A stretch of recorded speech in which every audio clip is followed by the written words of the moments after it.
மாந்திரீக பயிற்சி மையத்திலேருந்து குருஜி பேசுறேன். இது பார்த்தீங்கன்னா, எல்லாருக்குமே தேவைப்படுகின்ற ஒரு விஷயம் அது. என்னன்னா, அன்பு. ஒருத்தர் மேல வந்து நம்ம அன்பு செலுத்திட்டோம். அவன்கிட்ட நல்லா பழகிட்டோம். ஏதோ ஒரு சூழ்நிலையில நம்மள விட்டு பிரிஞ்சு போயிட்டாங்க. அந்த அந்த பிரிஞ்சு போன சோகத்தால தன் வாழ்க்கைய நெறைய பேர் அழிச்சுக்கிறாங்க. நெறைய பேர் வந்து கெட்டான பழக்கத்துக்கு ஆளாவுறாங்க. நெறைய பேர் வந்து இருக்கிற சொத்தையே வுட்டுட்டு எங்கயாவது போயிடுறாங்க. சன்னியாசா போயிடுறாங்க. அதிகமான பேர் வந்து குடிக்கு ஆளாயிடுறாங்க. நம்ம விருப்பப்பட்ட பொருள் நம்ம விட்டு போயிடுச்சுன்னா, அந்த மன விருத்தில விரக்தி அடைஞ்சு அவங்க வாழ்க்கைய நாசமாக்கிக்கிறாங்க. தனக்கு தானே வந்து தண்டனை குடுத்துக்கிறாங்க. இதுலேருந்து எப்படி மீண்டு வர்றது? இல்ல நம்ம விருப்பம் யார விரும்புறோமோ, யார் அன்பு செலுத்துனோமோ, அவங்களே திருப்பி நம்மகிட்ட எப்படி சேர்றது? அவங்க கூட நம்ம எப்படி வாழ்றது? அன்ற பத்தி தான் நம்ம பார்க்க போறோம். இது வந்து அன்பு. அன்புக்காக ஏங்கக்கூடிய மக்களுக்கு இது தேவைப்படும். அதனால நான் சொல்ற இந்த விஷயத்த கவனமா கேளுங்க. வசிய சக்கரத்துல அதி அற்புதமான விஷயம். ஒரு தேவதையோட வசியம் இருக்கு. அந்த தேவதை பார்த்தீங்கன்னா, ரொம்ப சக்தி வாய்ந்த தேவதை. நம்மள பிரிஞ்சு போனவங்க 1 வருஷமோ, 2 வருஷம், 3 வருஷம் ஆனாலும் சரி, இல்ல நாடு கடந்து போயிருந்தாலும் சரி, இல்ல நம்மளோட இந்தியா கடந்து வெளிநாட்டுல போயிட்டு வேலை பார்த்தாலும் சரி, ஆக மொத்தத்துல நம்மள விட்டு போனவங்கள திருப்பி நம்மகிட்ட வர வைக்கக்கூடிய இந்த வசிய மந்திரம் தேவதை. அந்த வசிய மந்திரத்துக்கு அதி தேவதை. அந்த தேவதை வந்து ரொம்ப ரொம்ப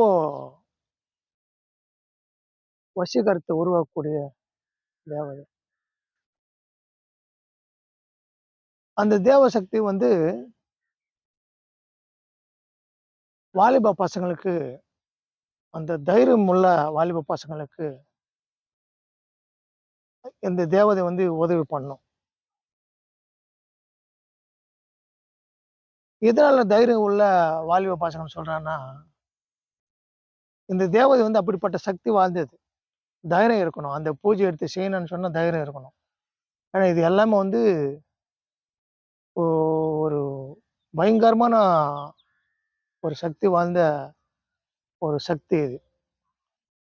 இது எங்க இருக்கணும்னு சொன்னா, காடு பகுதி, வனாந்தரம், ஆள் நடமாட்டம் இல்லாத இடத்துல தான் இது பூஜை பண்ணணும்.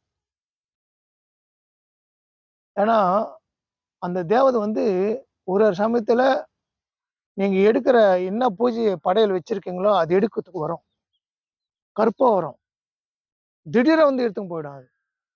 இது நெறைய பேர் பார்த்துருக்காங்க. நான் சொல்லிக் குடுத்து செஞ்சவங்க நெறைய பேர் அது உங்களுக்கு அது நடக்கலாம். அந்த நேரத்துல வந்து பயப்படக்கூடாது. அதுக்காக தான் தைரியமுள்ள வாலிபன் சொல்றேன்.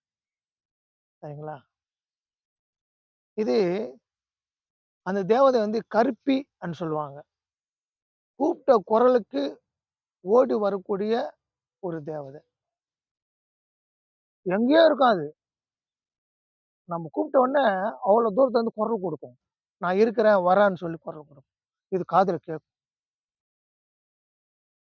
அந்த கருப்பியோட தேவதை பார்த்தீங்கன்னு சொன்னா, நீங்க என்ன காரணத்துக்காக அந்த பொண்ணு உங்கள விட்டு பிரிஞ்சு போயிருக்கு? அந்த காரணத்த சொல்லும். நீங்க கேட்கலாம். நான் எதுவுமே பண்ணலையே, என்ன விட்டு பிரிஞ்சு போனாங்களான்ட்டு. ஆனா என்ன காரணம்? எந்த சூழ்நிலையில அந்த பொண்ணு விட்டு போயிச்சுன்னு சொல்லி தெளிவா சொல்லும். யார் மேல தப்பு, யார் மேல ரைட்டுன்னு சொல்லும். சரி. அப்படிப்பட்ட வேலைய நம்ம செய்யும்போது, நம்மள விட்டு போனவங்க, நம்மள பிரிஞ்சு போனவங்க, எத்தன நாள்ல வந்து சேருவாங்க? அன்றதே அது சொல்லும். இத்தன நாள்ல வந்து சேருவாங்க. இது மாரி பண்ணு ன்னு சொல்லும். பாருங்க. எவ்வளோ அற்புதமான சக்தியாக அந்த தேவதை இருக்கு பாருங்க. எல்லாமே சொல்லக்கூடிய சக்தியா அது இருக்கும். சரிங்களா? அது இல்லாத அது தவிர்த்து உங்களுக்கு வந்து உங்க சொந்தக்காரங்களோ, இல்ல உங்க குடும்பத்தாரையோ ஏதோ ஒரு காரணத்துல இருந்து குடும்பத்துல இருந்து விட்டு போயிடுவாங்க. புருஷனோ, பிள்ளைகளோ, மகளோ, மருமகளோ யாரோ ஒருத்தர் வந்து விட்டு போயிடுவாங்க. அவங்கள நம்ம வீட்டுக்கு வர வச்சுக்கலாம். இந்த மந்திரத்த படிச்சு, இந்த பூஜைகள் பண்ணி. அற்புதமான தேவதை. இந்த கருப்பு தேவத நெறைய விஷயத்துக்கு பயன்படுத்தலாம். மெயினா வந்து அன்பு, காதல், மந்த பாசத்துல இருக்கிறவங்களுக்கு இது ரொம்ப யூஸ்ஃபுல்லா இருக்கும். இது யாருக்கெல்லாம் தேவைப்படுறதோ, இந்த மந்திரத்த கேட்டு என்ன தெரிஞ்சுக்குங்க. நான் ஃபோன் நம்பர் தரேன். அந்த ஃபோன் பண்ணுங்க. அந்த மந்திரத்தையும், எந்திரத்தையும் பூஜை பண்ற முறை சொல்றேன். WhatsAppல உங்களுக்கு அனுப்புறேன். அத செஞ்சு உங்க பிரச்சனைய தீர்த்துட்டு, நீங்க எல்லாரும் நல்லா இருக்கணும்னு சொல்லிட்டு எல்லாம் வல்ல இறைவன வேண்டிக்கிறேன். ஓம் நமச்சிவாய!